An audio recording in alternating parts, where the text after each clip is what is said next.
Joseph Mengele, el ángel de la muerte de la Alemania nazi, uno de los peores criminales de la Segunda Guerra Mundial y sin lugar a dudas, uno de los peores de toda la humanidad. Oye, escuchamos, no, hoy sí juzgamos. Joseph Mengele, famoso por llevar a cabo terribles experimentos en humanos mientras fue médico en jefe del campo de concentración diagonal exterminio de Auschwitz.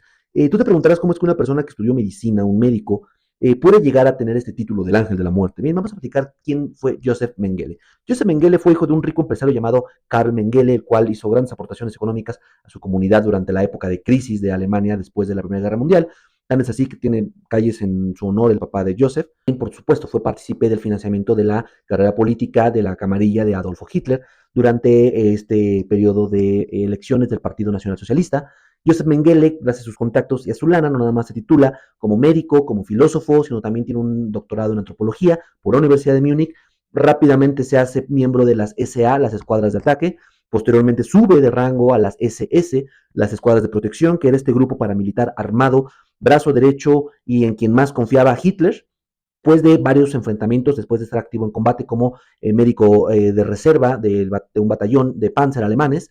Él recibe dos medallas, una medalla de hierro de segunda clase y una de primera clase, que tienen bastante valor en términos militares, y esto por supuesto le permite a él de cierta forma retirarse e irse al campo de la investigación científica, que es lo que realmente quería. De una manera u otra llega en 1943 al campo de concentración y de exterminio de Auschwitz, en compañía de un viejo amigo suyo, el doctor von Bonderson, quien estaba enfocado en el estudio de gemelos. Y aquí es donde quiero platicar sobre los gemelos en un ratito más.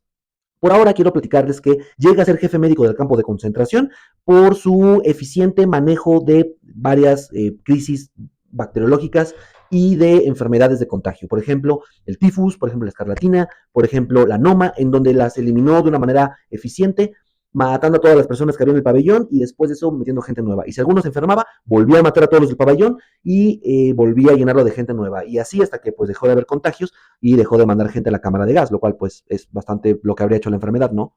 Matarlos a todos.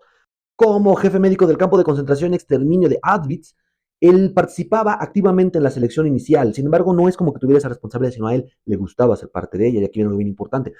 Todos los campos de concentración y exterminio de la Alemania nazi había dos columnas. Una de personas que eran óptimas para el esfuerzo bélico, gente que podía trabajar. No olvidemos que gran parte del éxito de la Alemania nazi tiene que ver con el hecho de su mano de obra esclava. Y por otro lado, había una columna de personas que iban directito a la cámara de gas porque no podían aportar al esfuerzo de guerra.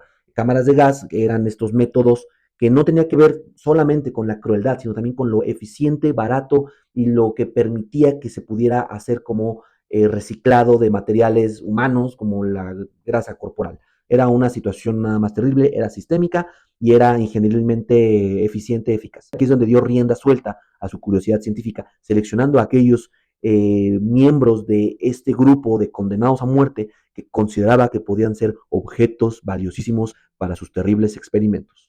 Joseph Mengele elegía personas con malformaciones físicas y con enanismo para poder ser estudiadas, diseccionadas, les clavaba una aguja con fenol en el corazón para poder realizar autopsias y revisión de órganos, etcétera, etcétera. Personas con heterocromía, que son esas personas con los ojos de colores distintos, a los cuales les hacía estudios sobre el pigmento de sus ojos, sobre cirugías y operaciones, aún con los sujetos vivos. Hay una historia super heavy de uno de los sobrevivientes de Auschwitz, uno de los médicos judíos que le asistió durante sus procedimientos, que asevera que Joseph Mengele tenía una pared llena de ojos humanos clavados con alfileres, algo así como un coleccionista de mariposas, pero mucho más turbio. Personas que tuvieran algún tipo de enfermedad, también las estudiaba para ver la progresión de ellos y después contagiaba a personas sanas con esas enfermedades para ver el tiempo que tardaban en contagiarse y en morir. Mujeres embarazadas, a pesar de que él no era obstetra, asistió a varias mujeres durante el parto para poder seleccionar gemelos. Una vez más aparecen los gemelos y al darse cuenta en una ocasión de que uno de los bebés nacidos no era gemelo, no venían dos productos, simplemente lo tiró al horno. Por otro lado, inyectaba asbesto en los úteros de mujeres para ver cómo afectaba esto al producto y a niños y a personas en general les llevaba a cabo experimentos terribles sobre resistencia a la inanición, la sed, el insomnio, a altas temperaturas, a bajas temperaturas, sin lugar a duda un grandísimo HDPSM. Para 1945, cuando cae la Alemania nazi y los rusos avanzan hacia el campo de concentración de Auschwitz, Joseph Mengele huye como la rata traicionera que es, y es capturado por los soldados americanos, los cuales lo tienen 2 meses bajo su custodia y lo liberan por falta de pruebas. ¿Por qué? Porque se cambió de nombre, se cambió de uniforme y no tenía los tatuajes característicos de la CSS. Entonces, pasa 4 años de incógnito en Alemania del Este, una plantación, bajo el seudónimo de Fritz Ullmann, y en 1949, utilizando una falsa identidad de Helmut Gregor, se va a Argentina como miembro del Comité Internacional de la Cruz Roja. El cinismo en toda su expresión. Para el 59 huye a Uruguay, luego Paraguay, finalmente termina en Brasil, es ayudado por una familia de húngaros apellidada Stammer, que descubrieron su identidad en 1975 y se dice que quisieron delatarlo, pero que los amenazó diciendo que si lo delataban, pues se habían estado protegiendo a un criminal de guerra durante años, también ellos iban a ir a la cárcel. Hay una segunda versión que dice que Joseph Mengele había tenido quereres con la esposa de este matrimonio y que por eso lo habían querido correr. El punto es que no hicieron nada y hasta 1979 Wolfgang Gerald, que fue la última identidad que tomó Joseph Mengele, murió echando una nadadita en Brasil, muy a gusto, en 1979 de un infarto cerebral. Echando una nadadita en la playa en Brasil a los 68 años de edad, todavía habiendo tenido sus amoríos 4 años antes, de un infarto cerebral. Había sido dueño de una farmacéutica en Argentina, había sido dueño de una plantación de café, había sido propietario ya de 2 casas junto con el matrimonio del cual les platiqué hace un momentito. Joseph Mengele tuvo alguna aportación real a la ciencia, no tuvo ninguna aportación real a la ciencia. En su momento sí tuvieron muchísimo avance en el tema de conocimiento de la hipotermia principalmente, pero ese conocimiento después se descubrió que se adquiría también a través de métodos muchísimo menos nocivos con la salud humana, estudiando personas que habían pasado naufragios y cosas por el estilo, sin necesidad de provocarles esos daños a los seres humanos.